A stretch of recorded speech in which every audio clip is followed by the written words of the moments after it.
Hello everyone and welcome to NFL Discussion. I'm your host and NFL enthusiast Dougie Doug, and today's episode I'm going to be discussing Sunday week 17 of the 2023 NFL season. And on tap for this week's episode we have Carolina Panthers versus Jacksonville Jaguars, Pittsburgh Steelers versus Seattle Seahawks, and Cincinnati Bengals versus Kansas City Chiefs. And with that, let's go ahead and get into some of the action of the penultimate week of the NFL season, starting with the Carolina Panthers, who put forth an embarrassing effort in Jacksonville that perfectly encapsulates what has been their entire season. So the Panthers couldn't have had a worse day if they tried. Obviously, everything starts with the loss. In defeat, they secured the number 1 overall pick in the 2024 draft for the Bears. The offense, led by the supposed franchise quarterback Carolina acquired in said trade, threw for only 67 yards. Oh, and the owner threw a drink at a Jaguars fan out of frustration. Well, I don't know if I should put it allegedly there, but it is on video, and he clearly threw something.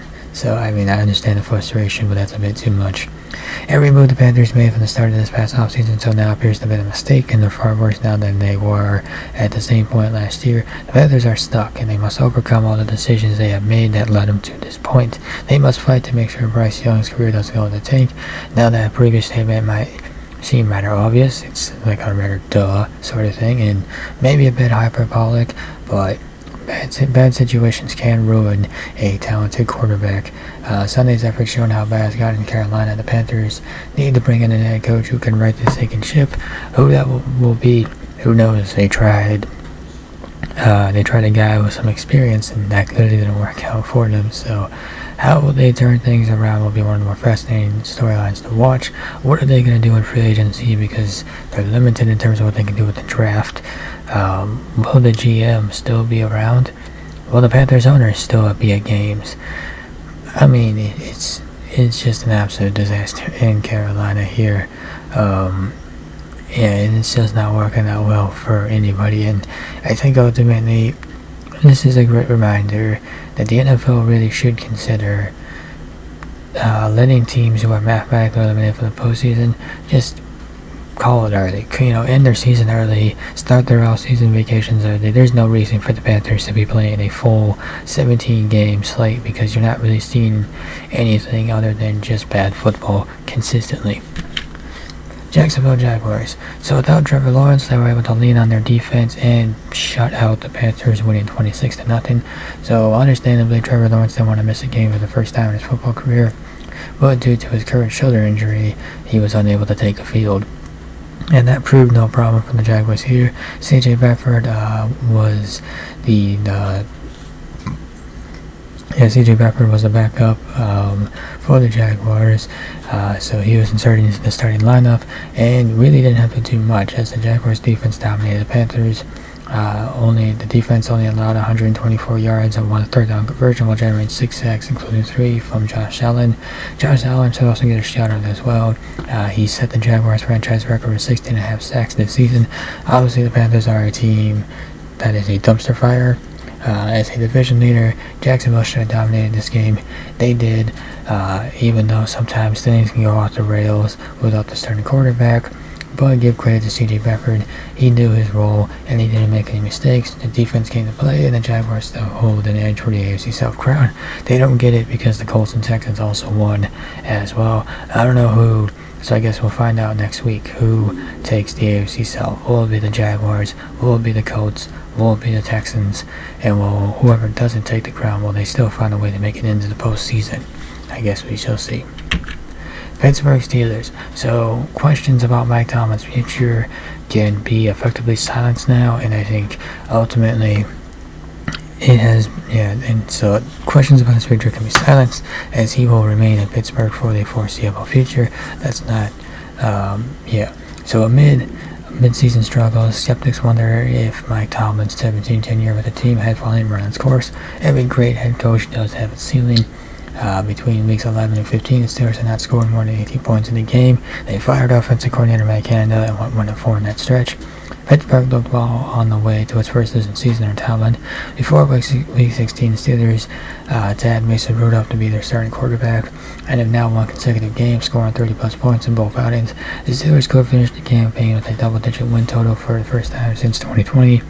Though they will need help to clinch a playoff berth, Tomlin still has this locker room rallied around him. He has not lost it.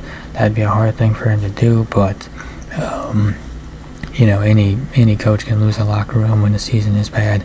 But yeah, I don't think Mike Tomlin has reached his ceiling just yet in terms of what he can do as a head coach for the Pittsburgh Steelers. And honestly, Mason Rudolph, even if Kenny Pickett's healthy, he's going to be starting next week.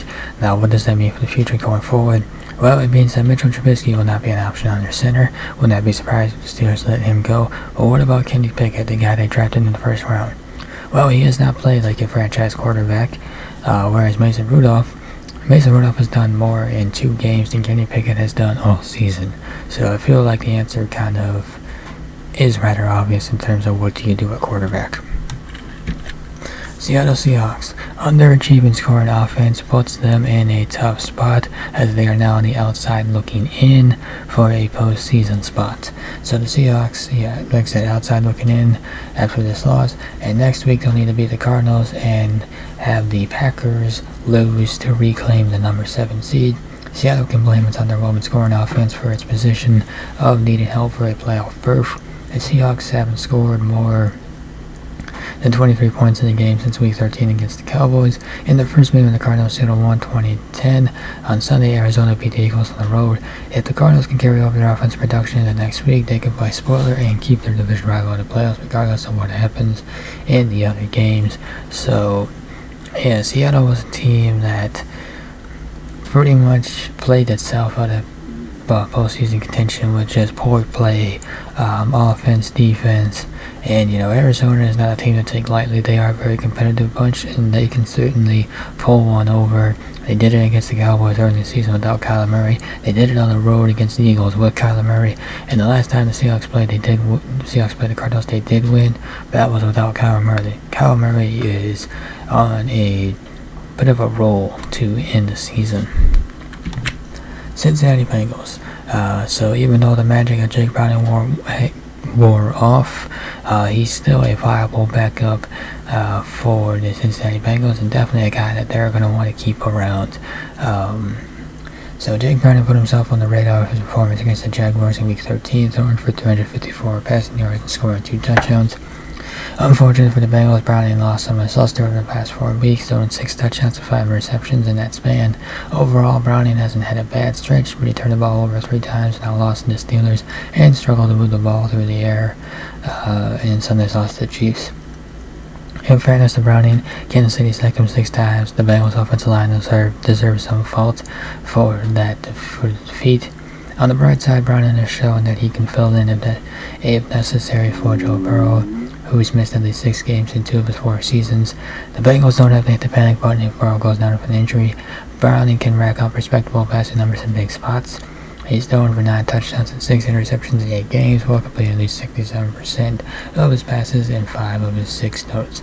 So yeah, the magic wore off, but he's still a very viable backup QB position, and that seems like such a rare thing in the NFL, to find a guy who can step in for your starter and kind of keep things, not sink their ship right away at the very least. Unfortunately, Cincinnati lost this game, so they are eliminated from postseason contention, but give credit to Jake Browning and the Bengals for remaining competitive until almost the very end. Kansas City Chiefs. Young playmakers are peaking at the right time for this team. So all season the question has been asked of what is wrong with this Chiefs offense. Last week it looked broken. Well, the issue with what's wrong with the Chiefs offense is they lead the league in drops and they turn the ball over 8 times since Week 13. However, Kansas City's offense showed some promise in their victory over the Bengals that unlocked the club into the number 3 seed as the AFC West champions. Isaiah Pacheco ran for a career-high 130 yards and caught 7 passes for 35 yards and a touchdown. Rashid Rice caught 5 passes for a career-high 127 yards. As pros, Pacheco and Rice had their most productive performances, and Kansas City will need them going forward to make big plays in the postseason and also ensure they aren't one and done. Keep in mind that Travis Kelce has played through 6 consecutive hours without scoring a touchdown, as teams continue to lock him down and try to take him out of the game. So when Travis Kelce is unavailable, somebody else needs to step up, as Isaiah Pacheco and Rashid Rice have been really the only two who have. And if Kansas City is going to make any noise in the postseason, those two guys are going to have to continue to perform for this team, because Patrick Mahomes needs another option. That's not Kelce. And with that, we'll go and wrap up this episode of the NFL discussion. If you enjoyed this episode, be sure to hit that like and subscribe button down below.